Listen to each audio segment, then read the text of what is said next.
দিতে পারেন। শাহীন চৌধুরী জাতীয় কবিতা পরিষদের কেন্দ্রীয় নেতা। সে অন্যান্য ক্ষেত্রে অসাধারণ একজন সংগঠক। জাতীয় প্রেস ক্লাবের যে নিয়মিত কবিতা পাঠের আসর হয়, সেই কবিতা পাঠের আসরটিও শাহীন চৌধুরী সংগঠিত করেন এবং আয়োজন করে থাকেন।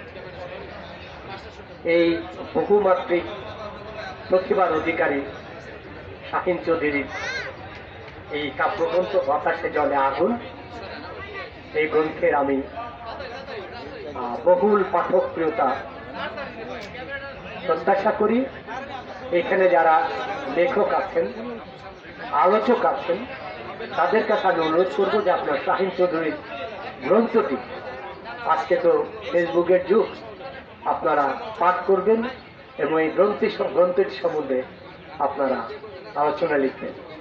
আপনারা ফেসবুকে লিখবেন, পত্রিকায় লিখবেন এবং সুযোগ পেলে বিভিন্ন জায়গায় আলোচনাও তুলে ধরবেন। শাহীন চৌধুরীর মতন কবির কবিতার বহুল পাঠ এবং প্রচার অত্যাবশ্যকী।